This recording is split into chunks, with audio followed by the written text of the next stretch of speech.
Hello friends, welcome back to our YouTube channel. Friends, ಇವತ್ತಿನ video ಬಹಳ special ಆಗಲಿದೆ. ಹೌದು ಸ್ನೇಹಿತರೆ, ಈಗ ಆನ್ಲೈನ್ ಮೂಲಕ ಆಹಾರ ಇಲಾಖೆಯಿಂದ ration card BPL ration card ಅರ್ಜಿ ಸಲ್ಲಿಸಲು ಕಾಲಾವಕಾಶ ಕಲ್ಪಿಸಲಾಗಿದೆ. ಇಲ್ಲಿ ನೋಡಿ, ನ್ಯೂ ರೇಷನ್ ಕಾರ್ಡ್ ಅಪ್ಲೈ ಮಾಡಲು ಈಗ ವೆಬ್ಸೈಟ್ ಮೂಲಕ new online application for ration card ಅಂತ ಇಲ್ಲಿ ನೀವು ನೋಡ್ಬೋದು. ಇದನ್ನು ಅಪ್ಲೈ ಮಾಡಲು ಆನ್ಲೈನ್ ಮೂಲಕ ಅರ್ಜಿ ಸಲ್ಲಿಸಲು ಆಹಾರ ಇಲಾಖೆಯ ವೆಬ್ಸೈಟನ್ನು ನಾವು ಓಪನ್ ಮಾಡ್ಕೋಬೇಕಾಗುತ್ತೆ. ಇಲ್ಲಿ ಓಪನ್ ಮಾಡಿಕೊಳ್ಳಲು ನಾವು ಗೂಗಲ್ ಸರ್ಚ್ ಬಾರಿನಲ್ಲಿ ಆಹಾರ ಅಂತ ಟೈಪ್ ಮಾಡಿ ಸರ್ಚ್ ಮಾಡ್ಕೋಬೇಕು. ಸರ್ಚ್ ಮಾಡಿದ ಬಳಿಕ ಇಲ್ಲಿ ಎರಡನೆಯ ಲಿಂಕ್ ಬಂದಿದೆ ನೋಡಿ, ahara.karnataka.gov.in ಅಫಿಷಿಯಲ್ ವೆಬ್ಸೈಟನ್ನು ನಾವು ಓಪನ್ ಮಾಡ್ಕೋಬೇಕು. ಓಪನ್ ಆದ ನಂತರ ನೋಡಿ, ಇಲ್ಲಿ ಕೆಳಗಡೆ ನಾವು ಸ್ಕ್ರೋಲ್ ಡೌನ್ ಮಾಡಿದರೆ ಕೆಳಗಡೆ ನಿಮಗೆ ಕಾಣಿಸುತ್ತೆ. ಇಲ್ಲಿ ಪಬ್ಲಿಕ್ ಯೂಸ್ ಅಂತ ಇದೆ ನೋಡಿ. ಇಲ್ಲಿ ಬೇರೆ ಬೇರೆ ಡಿವಿಷನ್ ಇದೆ. ಬೆಂಗಳೂರು ಇದೆ, ಮತ್ತು ಇಲ್ಲಿ ಮೈಸೂರು ರೀಜನ್ ಇದೆ, ಕಲಬುರಗಿ ರೀಜನ್ ಇದೆ.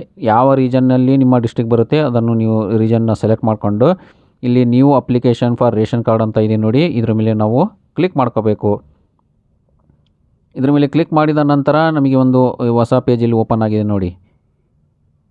ಇಲ್ಲಿ ನಾವು ಹೊಸ ರೇಷನ್ ಕಾರ್ಡ್ ಅಪ್ಲೈ ಮಾಡಲು ಇಲ್ಲಿ ಲ್ಯಾಂಗ್ವೇಜ್ ಕನ್ನಡ, ಇಂಗ್ಲೀಷ್ ಯಾವುದು ನಿಮಗೆ ಈಸಿ ಆಗುತ್ತೆ ಅದನ್ನು ನೀವು ಸೆಲೆಕ್ಟ್ ಮಾಡ್ಕೊಳ್ಳಿ. ಕನ್ನಡ ಅಂತ ನೀವು ಟಿಕ್ ಮಾಡಿಕೊಂಡು ಇಲ್ಲಿ ಕನ್ನಡ ಲ್ಯಾಂಗ್ವೇಜಲ್ಲಿ ನಾವು ಆನ್ಲೈನ್ ಮೂಲಕ ಅರ್ಜಿ ಸಲ್ಲಿಸಬಹುದು.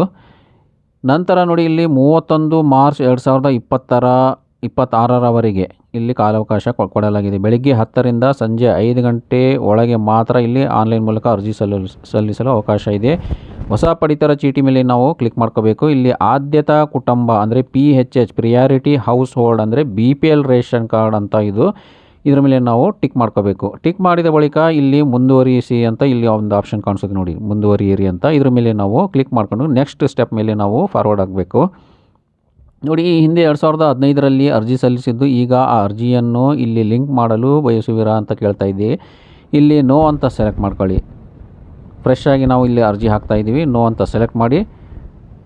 ನೋ ಅಂತ ಸೆಲೆಕ್ಟ್ ಮಾಡಿದ ನಂತರ ಇಲ್ಲಿ ಸ್ಪೆಷಲ್ ಅಂತ ಒಂದು ಆಪ್ಷನ್ ಕಾಣಿಸುತ್ತೆ ನಿಮಗೆ. ಇಲ್ಲಿ ಇದನ್ನು ಟಿಕ್ ಮಾಡ್ಕೋಬೇಕು. ಇದನ್ನು ಟಿಕ್ ಮಾಡಿದ ಬಳಿಕ ಇಲ್ಲಿ 3 ಆಪ್ಷನ್ಸ್ ನಿಮಗೆ ಸ್ಪೆಷಲ್ ಕ್ಯಾಟಗರಿಯಲ್ಲಿ ಇಲ್ಲಿ ಬರುತ್ತೆ. ಇಲ್ಲಿ ಮೆಡಿಕಲ್ ಎಮರ್ಜೆನ್ಸಿ ಏನಾರ ಇದ್ದರೆ ಅಂಥವರು ಆಸ್ಪತ್ರೆಯಲ್ಲಿ ಏನಾರ ಅಡ್ಮಿಟ್ ಆಗಿದ್ದರೆ ಅಂಥವ್ರಿಗೆ ಕೂಡ ಇಲ್ಲಿ ಎಮರ್ಜೆನ್ಸಿ ರೂಪದಲ್ಲಿ BPL ರೇಷನ್ ಕಾರ್ಡ್ ಅಪ್ಲೈ ಮಾಡ್ಬೋದು. ಅವರ ಆಧಾರ್ ಕಾರ್ಡ್ ಮತ್ತು ಮೊಬೈಲ್ ನಂಬರ್ ಹಾಕಿ ಇಲ್ಲಿ ನೆಕ್ಸ್ಟ್ ಸ್ಟೆಪ್ಪನ್ನು ಫಾಲೋ ಮಾಡಬೇಕಾಗುತ್ತೆ. ಇಲ್ಲಿ ಅರ್ಜಿ ಹಾಕಿದ ನಂತರ ಆಸ್ಪತ್ರೆ ದಾಖಲಾತಿಗಳು ತೆಗೆದುಕೊಂಡು ಆಹಾರ ಇಲಾಖೆಗೆ ಸಬ್ಮಿಟ್ ಮಾಡಬೇಕಾಗುತ್ತೆ. ಆದ್ದರಿಂದ ಅಂಥವ್ರು ಮಾತ್ರ ಇಲ್ಲಿ ಅರ್ಜಿ ಸಲ್ಲಿಸ್ಬೋದು. ಎಮರ್ಜೆನ್ಸಿ ಇದ್ದರೆ, ಮೆಡಿಕಲ್ ಎಮರ್ಜೆನ್ಸಿ ಏನಾರ ಅಡ್ಮಿಟ್ ಆಗಿದ್ದರೆ ಆಸ್ಪತ್ರೆಯಲ್ಲಿ ಅಂಥವ್ರು ಮಾತ್ರ ಇಲ್ಲಿ ಮೆಡಿಕಲ್ ಎಮರ್ಜೆನ್ಸಿ ಮೂಲಕ ಅರ್ಜಿ ಸಲ್ಲಿಸ್ಬೋದು. ಇಲ್ಲ ಅಂದರೆ ಈ ಶ್ರಮ್ ಕಾರ್ಡ್ ಏನಾರು ಮಾಡಿಸ್ಕೊಂಡಿದ್ರೆ, ಈ ಹಿಂದೆ ನೀವು ಈ ಶ್ರಮ್ ಕಾರ್ಡ್ ಏನಾರು ಪಡ್ಕೊಂಡಿದ್ರೆ ಅವರು ಕೂಡ ಇಲ್ಲಿ ನೋಡಿ ಈ ಶ್ರಮ್ ವರ್ಕರ್ ಅಂತ ಇದೆ. ಇದನ್ನು ಟಿಕ್ ಮಾಡಿಕೊಂಡು UN ನಂಬರ್, ಈ ಶ್ರಮ್ ಕಾರ್ಡ್ ನಂಬರ್ ಹಾಕಿ ಗೋ ಮೇಲೆ ಕ್ಲಿಕ್ ಮಾಡಿಕೊಂಡು ಇಲ್ಲಿ ಅರ್ಜಿ ಸಲ್ಲಿಸಬಹುದು. ಇಲ್ಲಿ ಕುಟುಂಬ ಸದಸ್ಯರ ಎಲ್ಲರ ಆಧಾರ್ ಕಾರ್ಡ್ ಬೇಕಾಗುತ್ತೆ ಮತ್ತು ಒಬ್ಬ ಸದಸ್ಯರ ಜಾತಿ ಮತ್ತು ಆದಾಯ ಅಥವಾ ಆದಾಯ ಪ್ರಮಾಣ ಪತ್ರ ಬೇಕಾಗುತ್ತೆ. 6 ವರ್ಷಕ್ಕಿಂತ ಒಳಗೆ ಏನಾರ ಮಕ್ಕಳಿದ್ದರೆ ಅವರ ಆಧಾರ್ ಕಾರ್ಡ್ ಜೊತೆಗೆ ಬರ್ತ್ ಸರ್ಟಿಫಿಕೇಟ್ ಕೂಡ ಇಲ್ಲಿ ಅರ್ಜಿ ಸಲ್ಲಿಸಲು ಬೇಕಾಗುತ್ತೆ. ಇಷ್ಟೆಲ್ಲ ದಾಖಲಾತಿಗಳೊಂದಿಗೆ ನೀವು ಆನ್ಲೈನ್ ಮೂಲಕ ನಿಮ್ಮ ಹತ್ತಿರದ ಸೇವಾ ಸಿಂಧು ಕೇಂದ್ರ ಅಥವಾ CSC ಸೆಂಟ್ರಿಗೆ ನೀವು ಭೇಟಿ ನೀಡಿ ಆನ್ಲೈನ್ ಮೂಲಕ ಅರ್ಜಿ ಸಲ್ಲಿಸಬಹುದು. ಸ್ನೇಹಿತರೆ, ಈ ರೀತಿಯಾಗಿ ನೀವು ಈ ಶ್ರಮ್ ಕಾರ್ಡ್ ಪಡ್ಕೊಂಡಿದ್ರೆ ಮಾತ್ರ ಇಲ್ಲಿ ಅರ್ಜಿ ಸಲ್ಲಿಸಲು ಅವಕಾಶವಿದೆ, ಬೇರೆಯವರಿಗಿಲ್ಲ. ಮತ್ತು ಮೆಡಿಕಲ್ ಎಮರ್ಜೆನ್ಸಿ ಇದ್ದರೆ ಮಾತ್ರ ಇಲ್ಲಿ BPL ರೇಷನ್ ಕಾರ್ಡ್ ಅರ್ಜಿ ಸಲ್ಲಿಸಲು ಅವಕಾಶ ಇದೆ.